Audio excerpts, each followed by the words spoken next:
PK Haldar in absentia trial হয়েছে, আপনি এই শোতে এসে খুরশিদ আলম সাহেব বলেছিলেন বেনজির সাহেব যদি দেশ ত্যাগ করে তাহলে আমরা অবশ্যই কিভাবে তিনি ইমিগ্রেশন ক্রস করলেন সে বিষয়ে আমরা ফার্দার স্টেপ নিব। না অবশ্যই, সেটা তো আপনাকে বলেছি।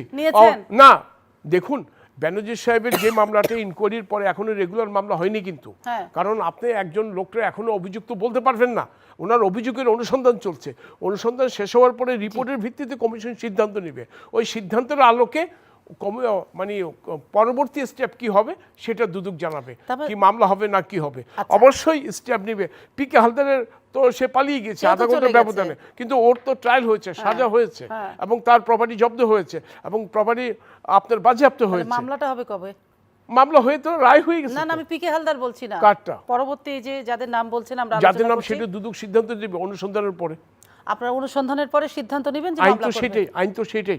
শুনুন, এখানে আরেকটা কথা বলে রাখি আপা, এটা খুব ইম্পর্টেন্ট। আমাদের অনেকে বলে, অনেক আইনজীবীও বলে, অনেক লিগ্যাল এক্সপার্টও বলে দুদক কেন সরাসরি মামলা করলো না, কারণ 10-1 চ যেটা 2019 সনের বিধিতে আসছে, সেই বিধিতে সরাসরি মামলা করার বিধান আছে, কিন্তু 10-1 চতে মামলা করা যায় যে অপরাধটা সংগঠন হয়ে গেছে।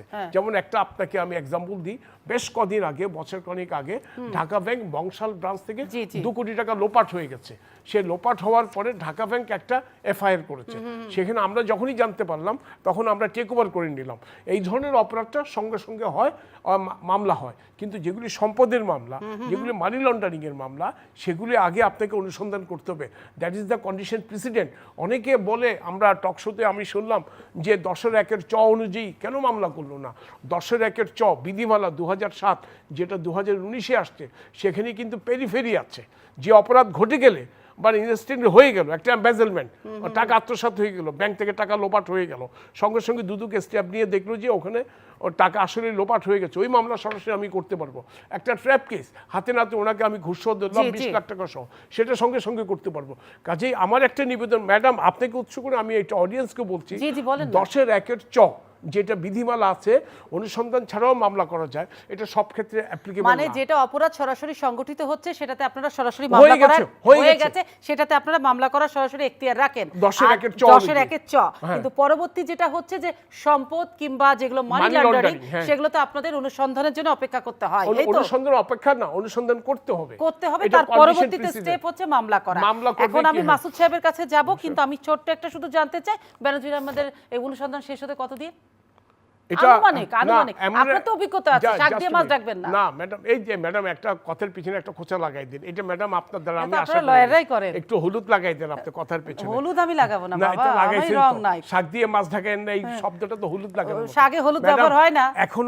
এখনো আমি উইদিন টাইম আছি, এখন উইদিন টাইম আছি, এবং আমার যত ধারণা বা আমি যতটুকু কাগজপত্র ঘাটাঘাটি করছি, তাতে মনে হচ্ছে আমি যেটা নির্ধারিত সময় তার মধ্যেই অনুসন্ধান রিপোর্ট দাখিল করব। একটু সময়টা বলবেন না? দেখুন, এগুলো তো তাও একটা আনুমানিক নির্ধারিত সময়, কিন্তু অনির্ধারিত বলতে কি অনন্তকাল? না 45, প্রথমটা হলো 45 ওয়ার্কিং ডেজ, 45 ওয়ার্কিং ডেজ এখনো যায়নি। কতদিন আছে বাকি? আর 45 ওয়ার্কিং ডেজের আরো 10 থেকে 15 দিন আছে আমার জানা মতে, আমার হিসাবে। এরপরেও আমি এক্সটেন্ডেড কিছু সময় পাবো। এরপরেও আমি সামগ্রিকভাবে বলছি, আর ধরেন 15 দিন পর। না, আমি আপনাকে শুধু একটা কথাই বলছি ম্যাডাম, আপনি এটা আশ্বস্ত হতে পারেন যে বিধিমালার যে ওয়ার্কিং ডেজের যে সংজ্ঞা দেওয়া আছে এবং নির্ধারিত সময় দেওয়া আছে, আশা করি দুর্নীতি দমন কমিশন এর মধ্যেই অনুসন্ধান রিপোর্ট দাখিল করতে পারবে। আচ্ছা, দাখিলের পরবর্তীতে আপনারা?